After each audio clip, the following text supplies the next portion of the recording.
Welcome to it then, another episode of Off the Leash brought to you by the Racing Post in association with Premier Greyhound Racing. It is episode 73 and we are wall to wall, day after day, open race action, category 1 action. I think I count 5 Cat 1s on the Premier Greyhound Racing service over the next week or so. So a jam-packed show, as ever. We are in top-class company. Tony Bullen, open race correspondent at the Racing Post, joins us. A busy one, a very busy one this week, Tony. Yeah, as you say, pretty congested in the open race calendar, but we've got Cat 1 after Cat 1 and we're at the very business end now over all distances. So let's bring it on again, hopefully. Bring it on indeed. Do get involved with us here on the Racing Post YouTube channel. Drop a comment below. We just want to know what you fancy, really. If you're clutching anything fancy anti-post for any of the big finals, do let us know. Get involved, like, comment and subscribe. But we do want to hear from you. Get involved whether you're watching us on the Racing Post YouTube channel or on our Racing Post Greyhounds Facebook page. Get involved. What is coming up then? We're going to start on Monday night, the Staying Classic, the £20,000 Premier Greyhound Racing St Ledger, alongside the ARC Birmingham Cup. And then we'll work our way backwards. Saturday afternoon, the British Breds are on show. The Produce Stakes at Swindon, the final there, £10,000 the winner. Friday night, we've got the £10,000 Coral Romford Puppy Cup final. And then Wednesday night, which is actually tonight, as we're recording this on Wednesday morning, we have a very, very quick look at the Yarmouth Derby, East Anglian Derby, £15,000 the winner. We've got to mention it because it's 15 bags to the winner and a red-hot favourite. And a red-hot favourite, Tony, in most of these finals. Yeah, there is. Yeah, you've got quite short prices across the board. And, looking at it, they are worthy favourites as well. Indeed, yeah, there's some very, very short price favourites. We'll get onto all of them. We are going to start then with the Birmingham Cup on Monday night at Nottingham. £12,500 the winner, sponsored by the Arena Racing Company. It's moved, of course. I know Nottingham is not in Birmingham, but Perry Bar is shut. So we're keeping this competition alive, which is brilliant. It has switched to Nottingham, 480 metres, so a slightly shorter run to the turn than what we usually see. Let's have a look at how the 6 finalists qualified. Then we'll start with semi-final number 1, Chelm's Bear, who was the anti-post favourite for Craig Morris out of Yarmouth. Trap 4, 28.43 did the business in semi-final number 1. Last to first job as well here, missing the trouble at the turn. Cunning Guy User in trap 1, Toddy's Tank in trap 6, your other qualifiers. Yeah, he's threatening to enjoy his moment in the spotlight, the Chelm's Bear dog. He's reached numerous finals, 3 steps to victory final. He finished 3rd in the Select Stakes behind Wiki Ned, and probably on the short side for him, really, this 480 metres. But when he's given racing room and sees daylight with an uninterrupted passage, he's as strong as an ox, as we well know, Dave. And Cunning Guy User's set the early fractions, but once Chelm's Bear's looked after himself, and that's the key with this dog, when challenging, as long as he ain't clumsy and has to check his stride, you know he's going to be rattling home. Yeah, certainly a real powerhouse. And Chelm's Bear coming through to score there in trap 4, 28.43. Semi-final number 2, 28.56 the winning time here. And another winner from off the back. And a very similar effort as well, going up the inside at the 4th turn. It was Kilmore Dancer for the champion trainer Mark Wallace. Being Droopy's Artillery in trap 5, Brinkley's Louis in trap 6. Yeah, whether the little bit of a delay affected the favourite, he come away okay, but he immediately collided with 3 within a few strides, and that was Droopy's Aladdin's chances gone. Kilmore Dancer, we all know how fast he is when everything clicks into place, and again, a strong runner's got to run into the race out the second bend, and the writing was on the wall, really. You got the outside of Droopy's Artillery that found himself in front, but you always felt that the Kilmore Dancer dog, he's got the ability to quicken up at a vital stage of a race and got the job done. Well, let's have a look at the final then. The first of 2 huge finals live on the Premier Greyhound Racing Service on Monday night in Nottingham. The 8.54. It is the Art Birmingham Cup final. Kilmore Dancer 11-4, Cunningham Usard 12s, Chelm's Bear 4-6, Droopy's Artillery a pony 25-1, Toddy's Tank 33s, Brinkley's Louis is in there at 40s. The 480 is quite, I think, a trappy kind of trip here. Short run to the turn. And you'd think it would lend itself to early pace. We was thinking that Wiki Ned was going to maybe line up in this and be in warm order and probably just bang out and make call. Front 2 in the market grounds that come from off the speed. Yeah, and I do think it's going to be set up for one of the come from off the pace types, Dave. I think 2's guaranteed to, even off a missed break, I think 2 will pace up and boss the inside.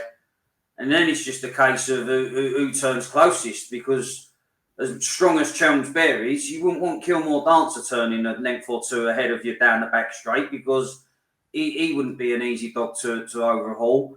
So I do favour the Chelmsbury dog. I think he can get a toe into the race. And again, if he can just keep that stride pattern without having to check up at any stage, the overall clockings tell you that Chelmsbury bring that stamina into play. Of course, Chelmsbury, formerly known as Barntick Bear, he's going to get my vote as well. I think he's the fastest dog in this race. He's just got a miss, I think, Kilmore Dance around the first couple of turns, and he'll get them coming home. Wouldn't it be ironic, Tony, if, when this dog come onto the scene, remember, I think he went close, didn't he, in the Monmore Puppy Derby, and we're like, wow, I can't wait to see this dog over 500 metres, can't wait to see maybe this dog over 6 bends, and he's had a go in the 3 steps. He's yet to win a Cat 1, but it'd be quite ironic if his Cat 1 success came dropping back in trip to the 480. Yes, indeed. I mean, as I say, he ran a blinder in the Monmore Puppy Derby final, a track that probably wouldn't really play to his strengths even early in his career. And then he won the first round of the Derby. They stepped him up to the 6 bends at Toaster, and he excelled. He got off the front and sustained the gallop. Again, Sheffield probably wouldn't be a track that would be suited to him where you're on the turn. But yeah, it would be ironic dropping down to the 480 metres that he gets his Cat 1 on his CV. We shall see. Good luck to all involved there. Neil Chapman as well, flying the flag for the locals in the stripes there with Brinkies Louis. A big price, a massive price runners in the Birmingham Cup final. Massive price runners in this year's £20,000 Premier Greyhound Racing St Ledger final as well. It's an absolute belter. Let's have a look at the semi-finals from last week. Remember, we're over the 730-metre trip here at Nottingham. This was semi-final number 1, and it was a rematch. Droopy's Flair, Mongi's Wild, and Droopy's Flair catapulted out the boxes here out of track 3, 44.18 the winning time. Mongi's Wild, keep your eyes on him from halfway. Track 4, finishing second, and Fabulous Hecker, track 2, of course, the track record holder. Yeah, what a performance from both again. I mean, it was a great buckle in the first round between Mongi's Wild and Droopy's Flair, but this occasion, Droopy's Flair showed the flair from start to finish, really catapulted out. I thought Fabulous Hecker might apply a bit more pressure early, but it wasn't the case, and Droopy's Flair had the race well in safekeeping by halfway. Mongi's Wild has run an absolute storm at a finish as close as he did in the end. I mean, he looked in a little bit of trouble one stage, but that monster engine that he's got, he managed to sort of show remarkable recovery skills, not only to qualify, but to, as I say, finish 2 and a bit lengths adrift of Droopy's Flair. And it's going to be an interesting trilogy when they meet on Monday. Yeah, I mean, it's great to see her back, Droopy's Flair. I remember when she burst onto the scene down at Central Park over 6 bends, this was. Cesaric smashed the track record in the opening round, and I think she's picked up a tendon injury. She's had her first season, and you never know how they're going to come back from their first season, let alone an injury, Tony. And fair play to Sean Parker and all his team, because she'd been off for quite a while, and for her to have come back and be performing like this is a testament not just to herself, but the team behind her. And that's the scariest part about it, Dave. It's probably matured her even more and brought her on a bundle. She's gone through that cycle. She's returned. She looked a potential star of the future when first arriving on the scene. And now she really does look the real deal, because she's showing that combination of early pace and staying power. Yeah, I think she broke the track record at Central Park from off the pace, which is quite frightening for, given how she started in her semi-final. Right, her winning time was 44.18, long way clear of the second semi-final, which was won by an old favourite, a familiar face, Garfinny Blaze, back in action, 44.19 out of track 4, Vergar in track 5, and Daring Mona in track 1, the other qualifier. Yeah, Vergar has made a real impact since stepping up in distance. Again, always looked like she'd be suited to the step up in distance, but Nottingham's unforgiving, Dave, and she's got a nice bit of middle as Vergar, but I've always said it, you can't burn the candle at all ends of the track, and all credit to Garfinny Blaze, back-to-back Cesarevich winner. We touched on, I think, last few times he's been on the show, how he's changed his style and becoming more of a out and out staying type, and he mastered his kennel mate in bold fashion. Yeah, I mean he's from that litter, isn't he? Ballymac Anton, Ballymac Merkel. I think Ballymac Taylor's in there. Hopi, Hacker Carlo. They're all brilliant stayers, and he's looking like a bit like his sister now, Ballymac Taylor. He might want even further than the 7:30 at some point, but a powerful performance from him. Let's have a look at the final then. 9-11 at Nottingham on Monday night. Live on PGR is, of course, the Premier Ground Racing St Ledger final, the Staying Classic Decider, 730 metres. Droopy's Flair is now the favourite, 5-4 on the inside. Garfinny Blaze, 9-1. Mongi's Wild, 6-4. Daring Mona for Dave Fragiley out of Kinsley. Best of luck to those guys, 125-1. Fabulous Hecker, 10-1 about the track record holder. And Vagar, the Ladbrokes Summer Stayers Classic winner in Trap 6. The only seeded dog here, middle, at 12-1. How do you see it, Tony?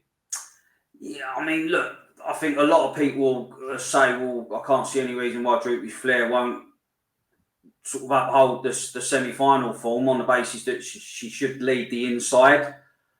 I'm going to stick with Mongi's Wild. I mean, obviously, if I was a football manager and I could do it, I would say, well, Garfinny, Blaze, Vagar are not participating, because when Mongi's Wild met Droopy's Flair in the first round with less dogs, he was quickly on the case.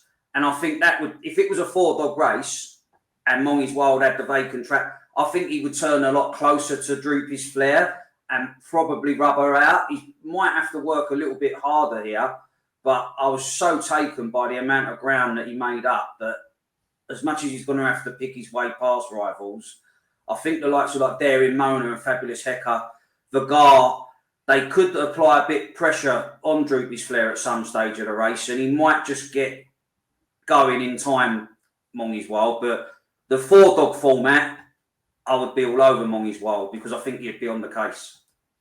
Yeah, I mean, we've got ourselves, I think, two brilliant champion stayers here in Droopy's Flair and Mongi's Wild. It's not to do a disservice to some of the others. I mean, Garfinny Blaze and Vagar both won Cat 1s. Fabulous Hecker's the track record holder. But, you know, on the eye test, what I'm seeing here, I think, 1 and 3 are head and shoulders above.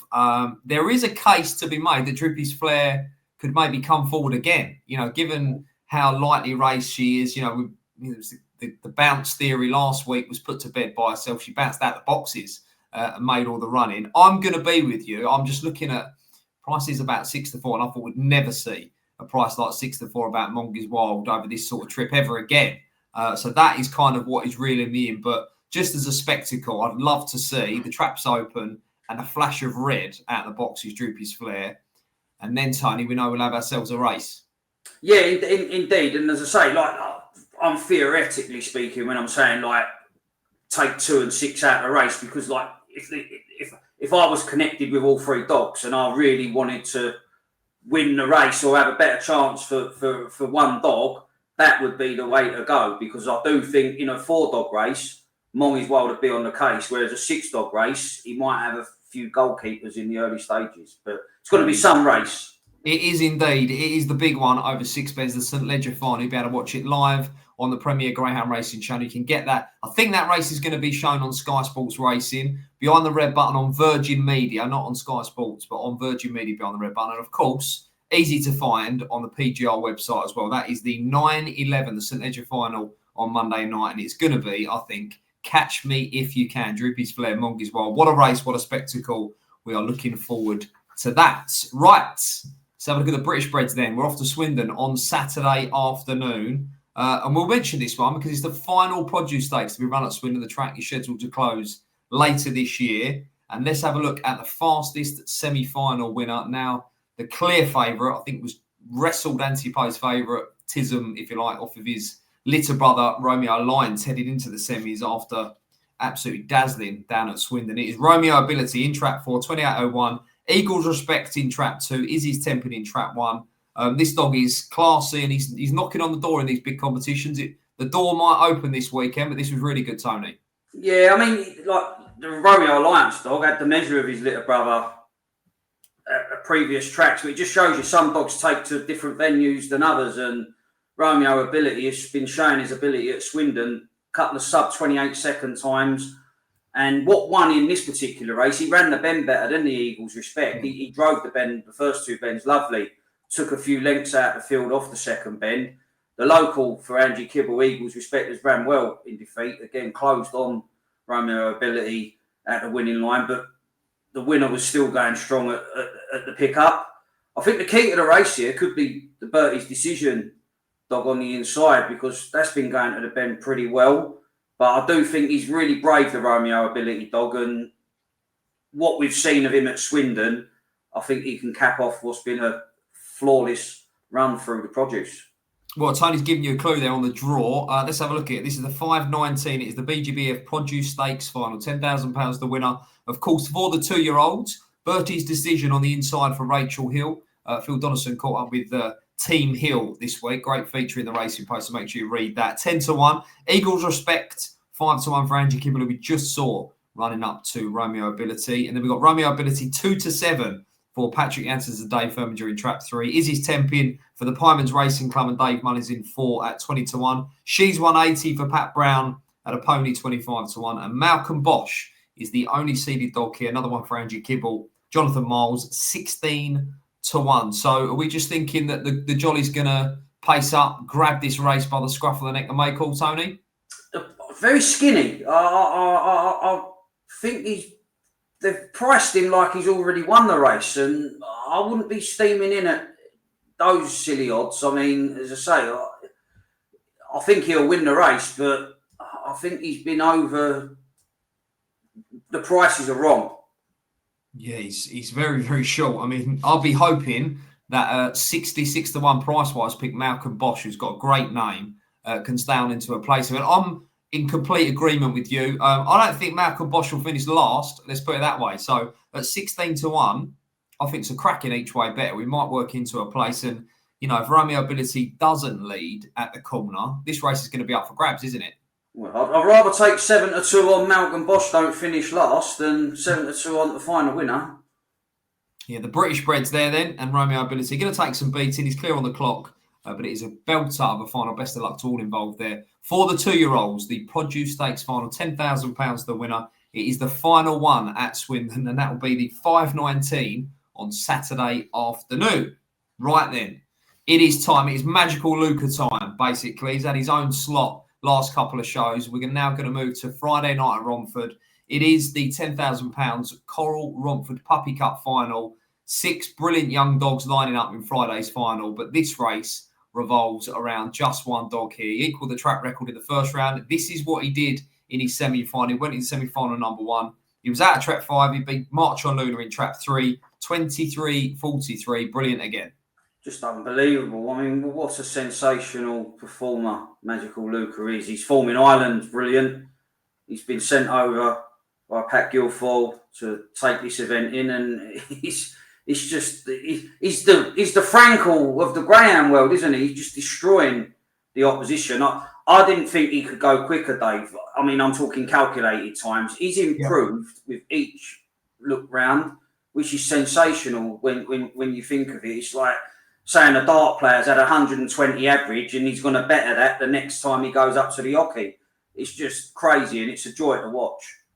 Yeah, I mean, he traps as well as having the pace, which just makes him like formidable at Romford, because you'd always think, well, you know, half miss break and something can dive across you. But he's coming away racing and then he's getting going like very, very quickly. Brilliant early pace. That was 23-43. Of course, he equalled the track record 23-26 in the opening round, which is brilliant. 7 lengths, semi-final winner. Let's have a look at him in the final. Then he goes in trap 3. So this is the 9-11 on Friday night at Romford. There's £10,000 up for grabs. Underground Fizz, 18-1 for the Underground team and Paul Young. Droopy's all the way for Kern Russian and Paul Young, 16s. Magical Luca, 17-2 on for owner and trainer in Ireland, Pat Guilford, and Kevin Hutton, who's training him now. March on Luna, 20-1 for Craig Morris and George Watson. Scooby Diamonds, 20s for Nathan Hunt and Steve Noble. And Aero Nadja around the outside for Stuart Fallsdyke, Richie Tabbin, and all the team up at Monmore. 17-2 on, Tony. I can't remember a Category 1 finalist going off this sort of price. I can't think of one this short, let alone one at Romford. No, not in the Puppy Cup. Romford Puppy Cup, normally it's a minefield. And it's a shame, really, because he's overshadowed the other 5 dogs that are in this. Yeah. There's 5 nice pups in this race, but he's just so far ahead of the opposition in times that he's sort of taken the whole limelight of the Puppy Cup, because rightly so. He's the action of the dog. I mean, his legs must be well oiled because they move so quick. It's just unbelievable. And I think he's going to take the beating. I did put up Droopies all the way as an alternative in case something did go drastically wrong, like crowded out early. Magical Luca didn't fail to get through to the final, but he would be my main forecasting. And I think March on Luna could run well with Craig Morris. I think if Freak blasts away, she'll get a nice run up the centre. Interesting. Yeah, I'm going to go with Droopies all the way as well for the forecast here, 3/2. Now, we are assuming that Magical Luca's going to win. Riddle me this, by how far? Because the sponsors have done a distance special. I don't think you've seen this, Tony, so this would be quite interesting. Where would you put the line here for the distance? Running over 400 metres, any given Friday night at Romford and all that. It's 5-4, said distance and under, and 5-4 over. So where'd you put the line? I'd have to be around 6 to 7. That's where I'd start. Under 7, over 7, round about that sort of bracket. Stop it. 5-4, 7 lengths and under, and 5-4 over 7 lengths. 7 lengths is a long way in a Puppy Cup final. I'm tempted by the 7 lengths and under myself there. Yeah, because you get the 7, see? That's the most important. If like Magical Luca has got to win 7.25 or 7.5, 8 to draw. So, yeah, I'll probably be on the under, in fairness. Cue another track record breaking run from Magical Luca, probably winning by a streak. But best of luck to all involved there. As we say on this show, any given Friday night at Romford, anything can happen. And to echo Tony's thoughts, a talented crop of youngsters on show, but I think Magical Luca is probably just about the most exciting ground on the planet right now. And it would be a joy to be there in attendance on Friday night at Romford. If you can't be there, of course, you'll be able to watch it live on the PGR service, on the website, and of course, behind the red button on Virgin Media, Sky Sports Racing. And I'm hoping they're going to be able to show that race on Sky Sports Racing as well, because Magical Luca is a star. Right, we are recording this on Wednesday morning. So tonight is the £15,000 Click Competitions East Anglian Derby final at Yarmouth. We've got to mention it. It's the biggest race of the year at the East Anglian circuit. Let's jump straight into the favourites. And going to be another skinny one in tonight's final. Romeo Still. This is what he did in his semi-final. At a trap 2. Burrows Charm in 3, finished second. And it was just a 27.04, which of course lowered the track record. Brilliant run, brilliant early pace, Tony. Yeah, he's traded blows with the best over 2 and 4 bends. Eclipse finalist, if my memory recalls properly. But I just think he's the one to beat. There's nothing capable of holding him up on the inside. He might move off, but he'll take them with him. Even if he does, he can miss the break. He's got serious early pace. The long run to the turn plays to his strengths, and I just think with a half decent exit, he's going to be clear by the third bend, and 15 grand prize for Patrick Janssens and Dave Firmager. Yeah, well, let's have a look at the draw then, because he goes in trap 1. It's 2-5. It's the 9.04 at Yarmouth on Wednesday night, which is tonight.